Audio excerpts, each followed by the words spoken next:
اللہ کے نبی صلی اللہ تعالیٰ علیہ وسلم کی حدیث سن، حضور پاک صلی اللہ تعالیٰ علیہ وسلم فرماتے ہیں قربانی کے دن یعنی ذی الحجہ کی 10، 11 اور 12 یہ 3 دنوں کے اندر حضور فرماتے ہیں کوئی عمل دنیا میں قربانی سے زیادہ اہمیت اللہ کے نزدیک نہیں رکھتا،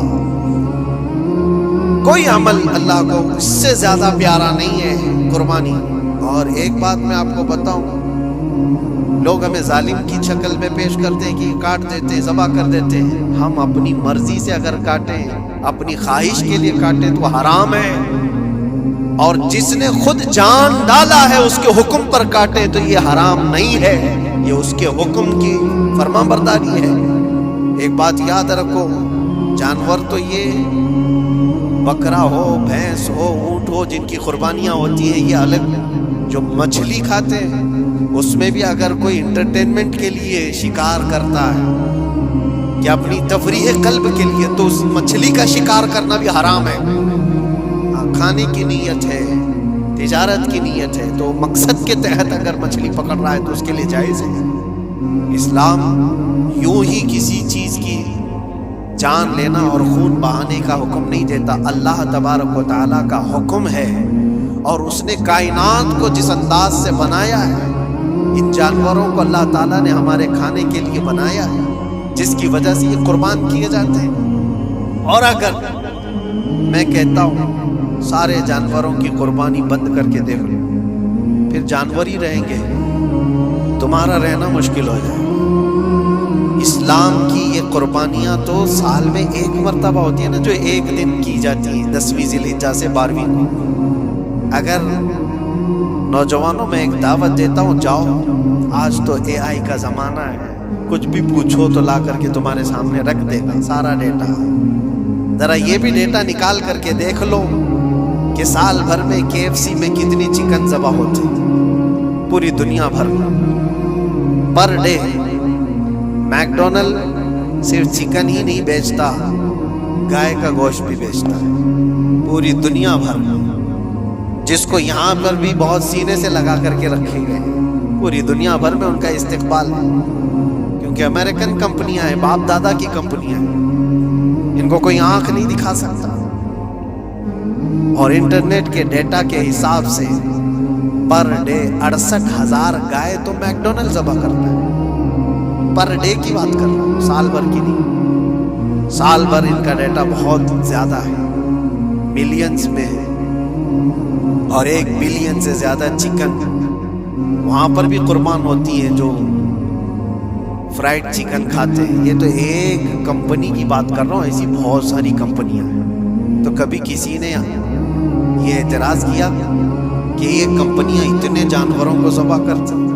نہیں، بقرعید کے دن سب کے سینگ نظر آتے، جانوروں کی محبت امڑ امڑ کر کے آتی ہے، سال بھر جو قربان ہو رہے ہیں۔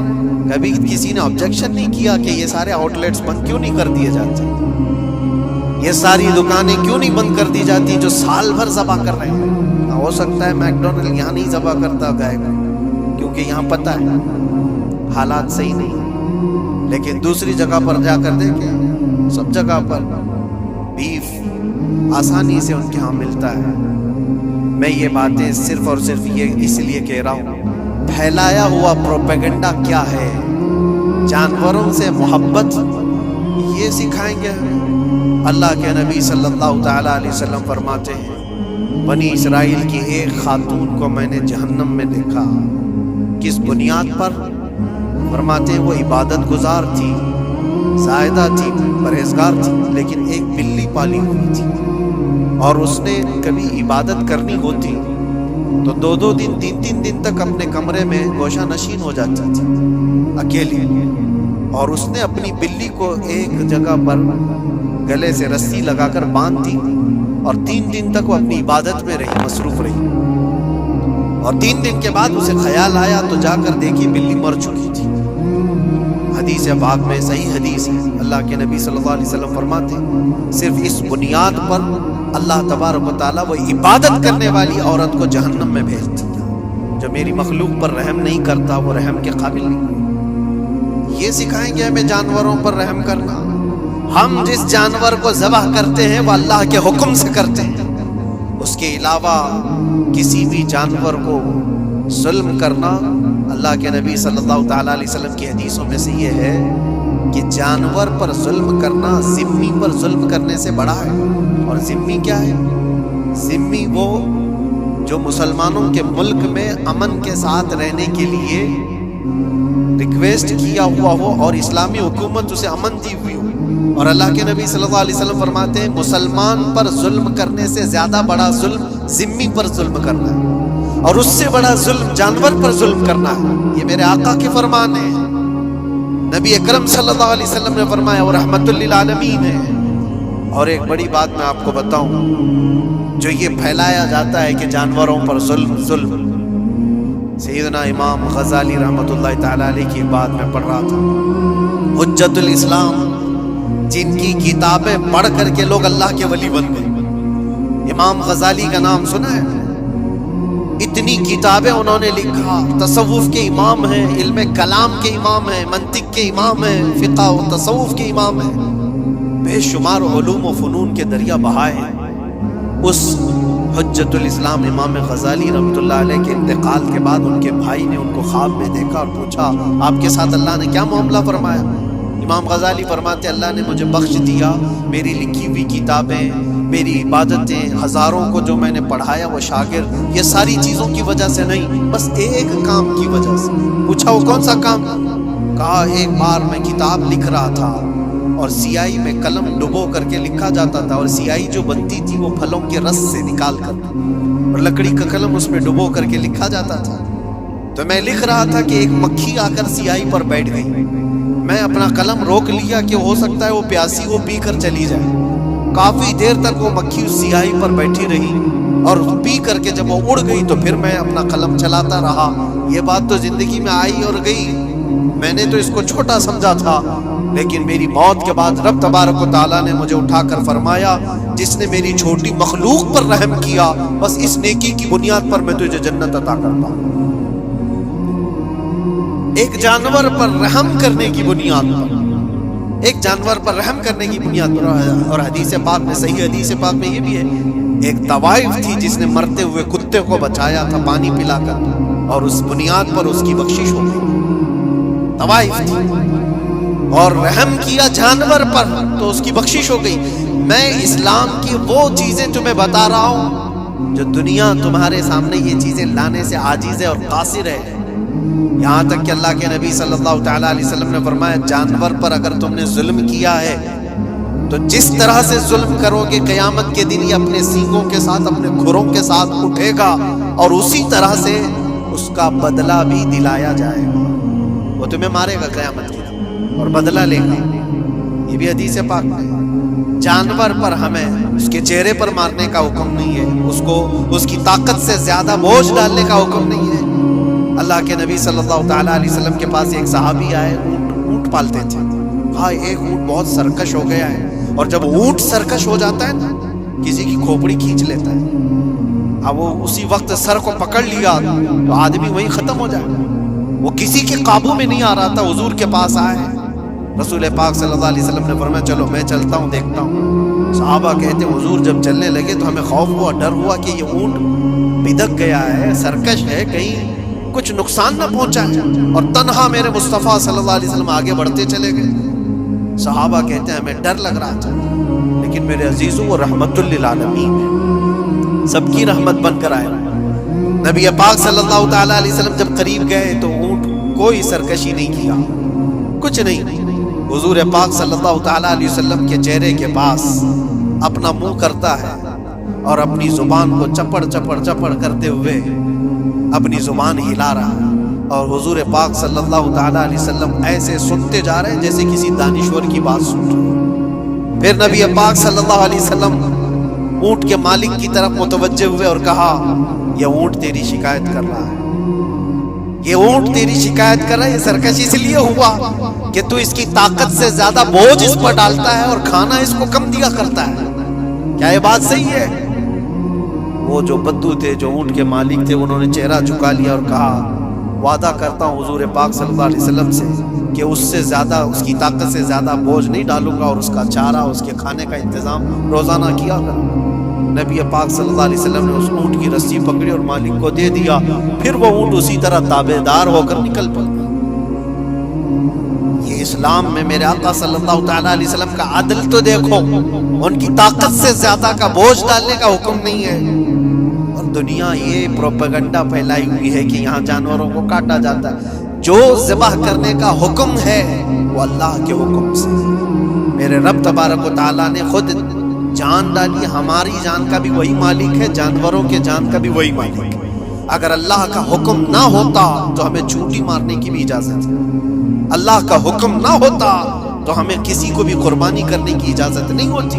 یہ رب تبارک و تعالیٰ کا حکم ہے، ظاہر سی بات ہے ہم اللہ کے بندے ہیں، رب تبارک و تعالیٰ جانوروں کی قربانی کا حکم دیا، اس لیے ہر سال بقرعید میں مسلمان قربانی کرتے ہیں۔ اگر اللہ چاہے تو اپنے بیٹوں کی قربانی کا بھی حکم دے دے، اور دیا ہے رب تعالیٰ نے، اور وہ بھی کر کے دکھایا سیدنا ابراہیم علیہ السلام۔ اللہ تبارک و تعالیٰ اگر حکم دے تو کیا تم ایسے مسلمان نہیں ہو؟ مسلمان کا مطلب ہوتا ہے سر جھکانے والا اللہ کے حکم کے آگے، یہ نہیں پوچھے گا کہ کیوں ہے اور کیسے ہے۔ مسلم کہتے ہیں اپنا سر جھکا دیا اللہ کی بارگاہ میں، اس کے حکم کے آگے۔ اللہ تبارک و تعالی ہماری جانوں کا مالک ہے، اگر وہ چاہتا تو ہماری قربانی کا حکم دیتا، ہمارے اولاد کا، لیکن رب تبارک و تعالی نے یہ سنت ابراہیمی پر پوری دنیا کو ثواب دینے کے لیے جانوروں کی قربانی کا حکم عطا فرمایا۔ میرے آقا صلی اللہ تعالیٰ علیہ وسلم کے پاس ایک صحابی حضرت زید بن ارقم آیا اور پوچھا یہ قربانی کیا ہے میرے آقا؟ حضور اکرم صلی اللہ علیہ وسلم نے فرمایا جس جانور کی ذبح کی قربانی کرو گے اس کے ہر بال کے بدلے تمہیں اللہ ایک نیکی عطا فرمائے گا، جتنے اس کے جسم میں بال ہوں گے ہر بال کے بدلے اللہ تمہیں ایک نیکی عطا فرمائے گا۔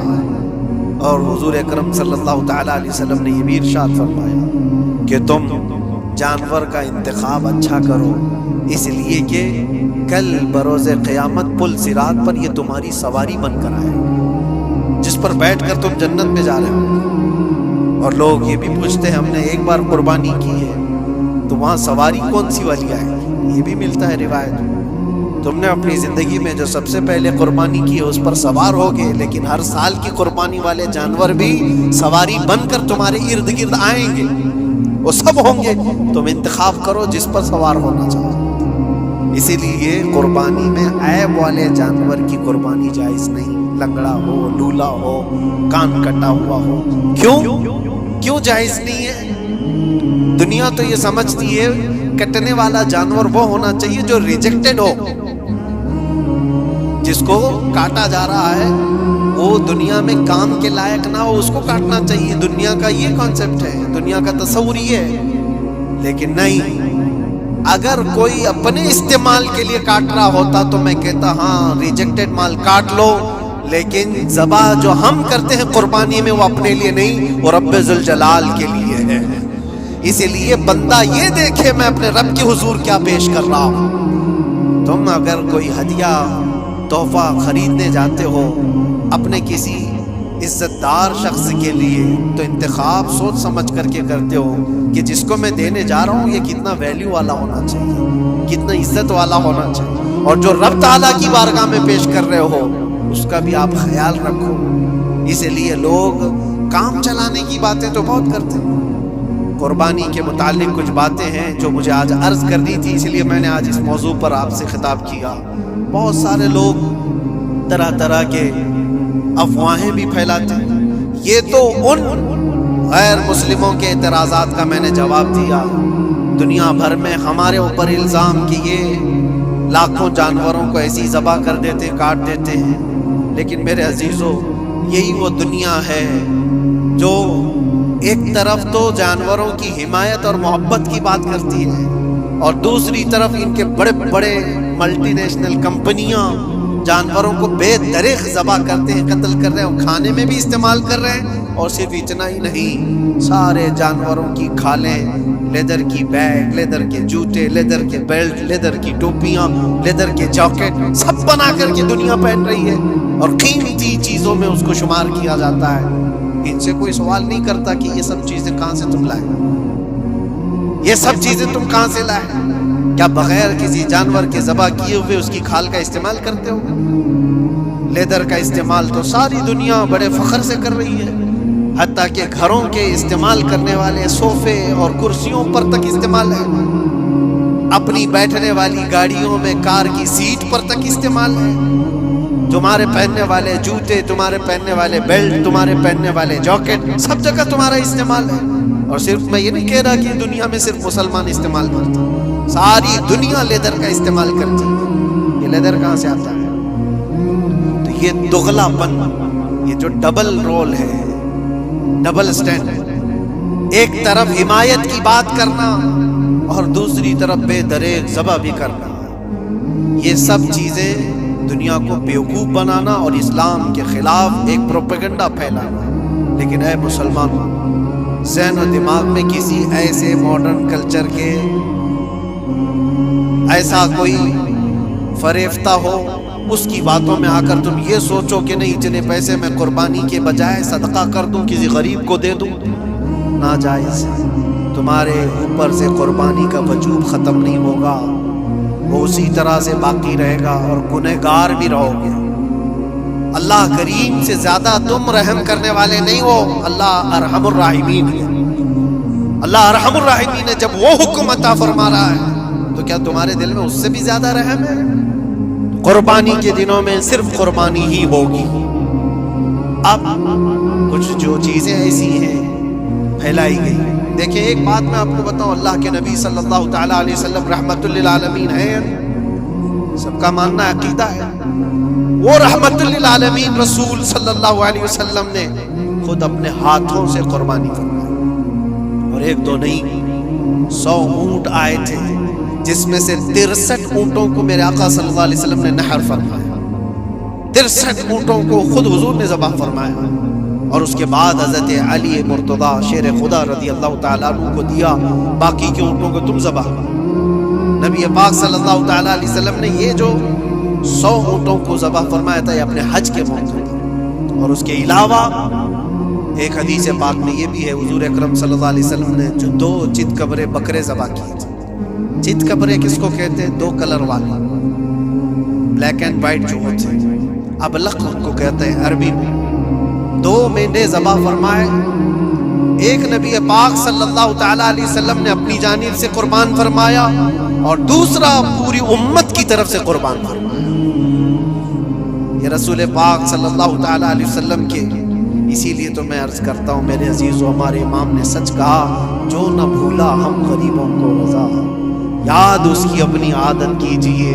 قربانی سال میں 1 مرتبہ ہو رہی ہے، رسول پاک صلی اللہ تعالیٰ علیہ وسلم قربان کر دیتے اپنے نام سے، وہ تو کیا ہی، لیکن قیامت تک آنے والی اپنی امت کی طرف سے بھی خود اپنے ہاتھ سے قربانی کرو۔ آج امت یہ پوچھتی ہے میرے عزیزوں، قربانی کے لیے 1400 سال پہلے تمہارے رسول نے تمہاری جانب سے قربانی کی، اور اللہ نے جس کو استطاعت دی، جس کو طاقت دی، میں یہ چاہتا ہوں کہ تمہارے اوپر جو قربانی واجب ہے، اپنی قربانی کرو، ساتھ میں ایک اور قربانی میرے مصطفیٰ کی طرف سے کرو، حضور اکرم صلی اللہ علیہ وسلم کی طرف، جبکہ ان کے احسان کا بدلہ پوری امت نہیں ادا کر سکتی، لیکن ہم ہدیہ تشکر کے طور پر اپنی طرف سے پیش کر سکتے ہیں۔ اور کچھ لوگوں نے یہ سمجھ رکھا ہے، ایک بکرا لے کر کے آتے ہیں، پورے گھر والوں کی طرف سے قربانی، ایک بکرا پورے گھر والوں کی طرف سے قربانی۔ میرے عزیزوں، بکرا ایک آدمی کی طرف سے ہی قربان ہوگا جو مالی کے نصاب ہے۔ گھر میں اگر 4 لوگ مالی کے نصاب ہے تو چاروں پر قربانی ہے، شوہر پر بھی، بیوی پر بھی، بیٹے پر بھی، جو مالی کے نصاب ہے۔ مالی کے نصاب کا مطلب کیا ہے آپ جانتے ہیں؟ جس کے پاس 52.5 تولہ چاندی یا 7.5 تولہ سونا یا اس کے برابر کی قیمت ہو، دونوں میں سے کسی ایک کے برابر کی قیمت ہو۔ اس زمانے میں آپ کیلکولیٹ کر لو 52.5 تولہ چاندی کی قیمت کیا ہو سکتی ہے۔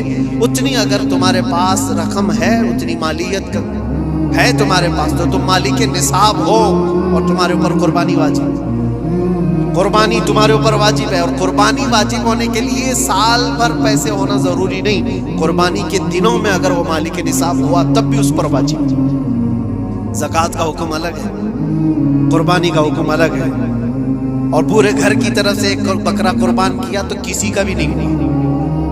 اگر 4 لوگ گھر میں رہتے تھے اور چاروں کی طرف سے ایک بکرا ذبح کیا اور چاروں کا نام لیا گیا ہے تو کسی کے نام سے قربانی نہیں، کیونکہ پرٹیکولر ایک ہی کی طرف سے قربانی ہو سکتی ہے. ہاں بڑے جانور میں 7 حصے ہو سکتے ہیں، وہ اونٹ ہوا یا بیل بھینس، یہ جو بڑے جانور ہیں ان جانوروں میں 7 حصے ہو سکتے ہیں اور ان میں شریک ہونا جائز ہے.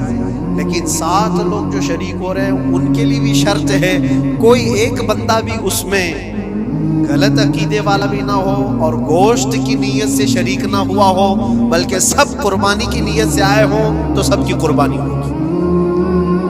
یہ خیال بھی رہے ضروری ہے. اب حالات ایسے آ گئے کہ سب کے لیے ایک بکرا لینا اگر طاقت کے بھر نہیں ہے، استطاعت نہیں ہے، تو وہ بڑے جانور میں حصہ لے سکتے جہاں پر یہ قربانیاں ہو رہی ہیں، شریک ہو سکتے. کچھ لوگوں نے یہ پروپیگنڈا بھی پھیلایا ہے ہمارے درمیان میں سے کہ بڑے کی قربانیاں جو ہوتی ہیں اجتماعی قربانیاں، یہ جائز نہیں ہے، آدمی کو اپنی قربانی کے وقت سامنے ہونا ضروری ہے. ایسی باتیں پھیلائی گئی ہیں. میں آپ کو حدیث پاک سناتا ہوں. اللہ کے نبی صلی اللہ تعالیٰ علیہ وسلم نے ارشاد فرمایا حضرت فاطمہ سے، اے فاطمہ اپنی قربانی کے وقت سامنے رہو، قربانی کے خون کا قطرہ زمین پر گرنے سے پہلے اللہ تعالیٰ تمہارے پچھلے سارے گناہ معاف فرمائے گا. حدیث پاک ہے. لیکن ساتھ میں دوسری حدیث یہ بھی ہے، نبی پاک صلی اللہ تعالیٰ علیہ وسلم نے اپنی قربانی کا وکیل حضرت علی کو بنایا تھا کہ اپنی نیابت دے دی کہ میری طرف سے تم قربانی کرو. اس طرح سے جو مسلمان استطاعت نہیں رکھتا خود کرنے کی، وہ اپنی جانب سے کسی دوسرے کو وکیل بنا سکتا ہے. شرعاً جائز ہے، کسی کو بھی وکالت دی جا سکتی، نیابت دی جا سکتی ہے میری طرف سے تم قربانی کرو. جیسے کہ گھر میں کوئی عورت مالک نصاب ہے، اگر یہ حکم ہوتا کہ عورت خود جا کر کے کرے تو کہاں سے کرتی؟ عورت کسی کو وکیل بنا سکتی ہے، اپنے شوہر کو کہتی یا کسی کو دیتی آپ ایسا کہ میری جانب سے تم قربانی کرو. یہ جائز ہے بالکل. جن لوگوں نے یہ پروپیگنڈا پھیلایا ہے ہمارے درمیان میں کہ قربانیاں نہیں ہوتی، وہ جاہل لوگ ہیں، پڑھے لکھے لوگ نہیں. شرعی مسائل کو جانے بغیر اس طرح کی باتیں عوام الناس میں، عوام المسلمین میں پھیلانا یہ گناہ ہے. ہاں اس بات کو یاد رکھیں، جو وکیل ہے قربانی کا اس کے اوپر ذمہ داری ہے کیونکہ جتنے لوگوں کی قربانی کر رہا ہے جانور شریعت کے مطابق کا لے. عیب دار جانور کی قربانی نہ کریں. لاغر ہو، کمزور ہو، سینگ ٹوٹا ہوا ہو، کان کٹا ہوا ہو، پیر کٹا ہوا ہو، دم کٹی ہوئی ہو، یا اتنا کمزور کہ چل نہیں سکتا، کھڑا نہیں ہو سکتا، ایسا عیب دار جانور نہ لے. یہ وکیل کی ذمہ داری ہے جو سب کی طرف سے قربانی کر رہا ہے. اور دوسری چیز، عیب کس کو کہتے ہیں؟ عیب کس کو؟ کان میں اگر سوراخ ہے تو وہ مکروہ ہے لیکن قربانی ہے اس کی. ہاں سینگ اگر بچپن اس کے پیدائشی نہیں آئے تھے تو جائز ہے اس کی قربانی. آئے تھے اور ٹوٹ گئے تو اس کی مقدار بتائی گئی ہے. 1/3 حصہ اگر ٹوٹا ہے تو اس وقت تک جائز ہے. اس سے زیادہ جڑ سے ٹوٹے ہوئے ہیں تو قربانی جائز نہیں. کوئی پیر پورا کٹا ہوا ہے، دم پوری کٹی ہوئی، یہ عیب میں آتا ہے. عیب دار جانور کی قربانی جائز نہیں. یہ وکیل کرے گا، نہیں کرے گا تو وہ گنہگار ہے. لیکن اس کا مطلب یہ نہیں ہوتا کہ اجتماعی قربانی جائز ہی نہیں، جائز ہی نہیں. ایسی باتیں کیوں پھیلائی جاتی ہیں؟ حدیث پاک میں ملتا ہے کہ نیابت اور دوسرے کو وکالت دینا جائز ہے. اب کچھ لوگ یہ بھی پھیلاتے ہیں کہ قربانی کے جو حصے لیے جاتے ہیں، گوشت دیا جائے تو اس کی قیمت الگ ہوتی ہے، گوشت نہ لو تو اس کی قیمت الگ ہوتی ہے. یہ سب پھیلی ہوئی چیزیں ہیں. اس کا ریزن بھی پتہ کرنا چاہیے. ایسی بغیر علم کے بات کرنے سے 4000 5000 روپے کا ایک حصہ آتا ہے اگر شہر میں کوئی بڑا جانور ذبح کرے، کیونکہ مہنگا ملتا ہے بیل. اور باہر جب جا کر کے کوئی ذبح کر رہا ہے تو وہی ایک حصہ 1500 روپے میں 2000 میں ہو جاتا ہے۔ تو کچھ لوگوں کو یہ غلط فہمی پھیلائی جاتی ہے کہ یہ لوگ کرتے ہی نہیں ہیں اور ایسے ہی پیسے وصولتے ہیں، ایسا نہیں۔ دور دراز کچھ علاقے ایسے ہیں، بنگال ہے، اڑیسہ ہے، اور بھی کئی علاقے بہار ہیں، جہاں پر بڑے جانور نہایت ہی سستے دام میں ملتے ہیں، بلکہ وہاں پر جانوروں کی قیمت صرف 5000 6000 اور 10000 کے نیچے ہوتی ہے، بڑے جانوروں کی جو ہم نے دیکھے ہیں۔ وہاں جا کر کچھ تنظیمیں قربانی کرتی ہیں، اگر وہ صحیح طریقے سے شریعت کے مطابق جانور لے کر کے کر رہے ہیں تو کوئی حرج نہیں، چاہے وہ 200 روپے حصے میں بھی کرتا ہو، کوئی حرج نہیں۔ قیمت میٹر نہیں کرتی، جانور میٹر کرتا ہے، قیمت چاہے جتنی بھی ہو رہی ہو۔ اس چیز کو آج وضاحت کرنا ضروری تھا، اس لیے میں نے آپ کے سامنے بیان کیا۔ غلط فہمیوں میں نہ پھیلیں، غلط فہمیاں نہ پھیلائیں، خود بھی بچیں۔ ہاں، افضل کیا ہے؟ افضل تو یہ ہے کہ اللہ نے تم پر واجب کیا، تم جاؤ اپنے ہاتھ سے، تم جاؤ، کیونکہ حدیث پاک میں ملتا ہے کہ تم اپنے ہاتھ سے قربانی کرو اگر طاقت رکھتے ہو، اس کے خون کا قطرہ گرنے سے پہلے تمہارے پچھلے سارے گناہ اللہ معاف فرمائے۔ یہ افضل ہے۔ یہ ساری باتیں تھیں جو عید قربان سے ریلیٹڈ تھی۔ اللہ کریم ہم سب کو اس کی رضا کے لیے قربانی کرنے کی توفیق عطا فرمائے۔ لیکن ساتھ میں ایک بات یہ بھی یاد رکھیں، جب بندہ قربان کر رہا ہوتا ہے تو اس کے اندر یہ نیت بھی ہو، جیسے سیدنا ابراہیم علیہ الصلوۃ والتسلیم کو اللہ تعالیٰ نے کیا فرمایا تھا؟ 4 پرندے لو، ان کو ذبح کرو، ان کے سر اپنے پاس رکھو، ان کا قیمہ بنا کر 4 پہاڑوں پر رکھاؤ، اور پھر ان پرندوں کا نام لے کر کے بلاؤ، وہ زندہ ہو کر کے آ جائیں گے۔ کیونکہ ابراہیم علیہ السلام نے اللہ سے پوچھا تھا کہ اللہ تم مرنے کے بعد لوگوں کو زندہ کیسے کرتا ہے، میں دیکھنا چاہتا ہوں۔ تو رب تعالیٰ ان کو پریکٹیکل دکھانا چاہ رہا تھا کہ جاؤ ٹھیک ہے، ذبح کرو 4 پرندے اور ان کا قیمہ بنا دو، سر ان کے اپنے پاس رکھ لینا، اور ان کا قیمہ 4 پہاڑوں پر رکھ کر آؤ، اور پھر آ کر ان سروں کے پاس کھڑے ہو کر ان پرندوں کے نام لے کر بلاؤ، وہ آ جائیں گے۔ ابراہیم علیہ السلام نے اسی کیا، 4 پرندے لیے تھے۔ کیا کیا لیے تھے آپ کو میں بتاؤں؟ ایک مرغا تھا، ایک کوا تھا، ایک کبوتر تھا، اور ایک مور تھا۔ پرندوں کے نام یاد رکھ لیں، کوا ہے، مرغا ہے، کبوتر ہے اور مور ہے۔ 4 کو ذبح کیا، ان کے سر اپنے پاس رکھے اور جسم کے سب قیمہ بنا دیا، اور 4 جگہ پر مکس کر کے ان کو رکھا ہے۔ پھر آ کر یہاں کھڑے ہوئے اور پکارا ان پرندوں کا نام لے کر، اللہ کے حکم سے آ جاؤ۔ وہ قیمہ ہوا میں اڑا، جسم بنا، اور ویسی بغیر سر کے اڑتا ہوا آیا اور اپنے اپنے سر سے جڑ کر کے وہ زندہ پرندہ ہوا۔ قرآن پاک میں یہ ہے موجود۔ 3 پارے میں رب تبارک و تعالیٰ نے فرمایا، وَإِذْ قَالَ إِبْرَاهِيمُ رَبِّ أَرِنِي كَيْفَ تُحْيِي الْمَوْتَى قَالَ أَوَلَمْ تُؤْمِنْ قَالَ بَلَىٰ قال ولكن ليطمئن قلبي قال فخذ 4 من الطير فصرهن إليك ثم اجعل على كل جبل منهن جزءا ثم ادعهن يأتينك سعيا واعلم أن الله عزيز حكيم۔ یہ اللہ تبارک تعالیٰ نے پورا قرآن میں فرمایا کہ ابراہیم علیہ السلام نے یہ جو کیا، اب سنیے۔ سبع سنابل شریف میں میر عبد الواحد بلگرامین رحمۃ اللہ علیہ لکھتے ہیں کہ 4 پرندوں کا جو انتخاب ہوا تھا نا، 4 پرندے جو چنے گئے تھے، کون سے تھے؟ کوا، مرغا، کبوتر، مور۔ اصل میں جو ہے ان کی ہر ایک کی ایک خاصیت ہے۔ کوا لالچی بہت ہوتا ہے، کوا لالچی بہت ہوتا ہے۔ مرغا اس کے اندر شہوت بہت زیادہ ہے، عورت کی خواہش، مرغے کے اندر خواہش شہوت زیادہ ہوتی ہے، اور کبوتر کے اندر دوستی کرنے کی عادت زیادہ ہوتی ہے، جلدی دوستی کرتا ہے، اور مور کے اندر دکھاوے کی عادت زیادہ ہوتی ہے، اپنی خوبصورتی کا اظہار بار بار کرتا ہے۔ تو یہ 4 چیزیں ان کے اندر ہیں، یہ 4 پرندوں کے اندر۔ صوفیہ اکرام فرماتے ہیں در حقیقت آپ کو حکم تھا ان جانوروں کو ذبح کا نہیں تھا، کوے کی لالچ کو ذبح کرو، مرغے کی شہوت کو ذبح کرو، اور بنا وجہ کے کبوتر کی جو دوستی ہے ہر ایرے غیرے سے، اس دوستی کے خط کو قطع کرو، اور مور کی دکھاوے کی عادت کو ذبح کرو۔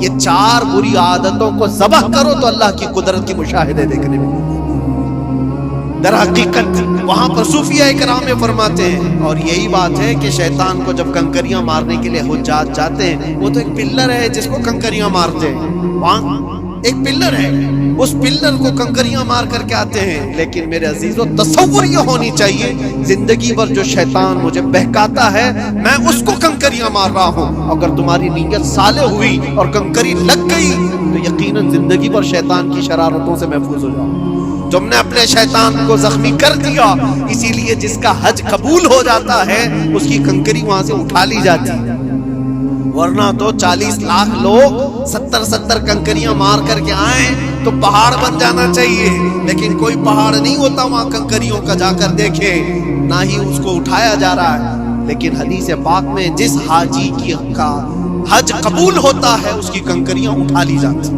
وہ شیطان کو لگ چکی ہے، تو نیت کا دار و مدار ہے۔ اسی لیے سب سے پہلے میں نے آیت یہی پڑھی، رب تعالیٰ فرماتا لن ینال اللہ لحومها ولا دماؤها ولکن ینالہ التقوی منکم، ہرگز تمہارا گوشت، تمہارا بہایا ہوا خون اللہ تک نہیں پہنچتا، بلکہ اس کے پیچھے جو تمہاری خالص نیت ہے، جو تقوی ہے، وہ اللہ تک پہنچتا ہے۔ قربانیوں میں یہ نیت کرو کہ رب تبارک و تعالیٰ میں اپنی ساری خواہشات کو ذبح کر رہا ہوں، مولا مجھے بری خواہشات سے زندگی پر محفوظ فرما دے۔ وآخر دعوانا ان الحمدللہ رب العالمین۔ السلام علیکم۔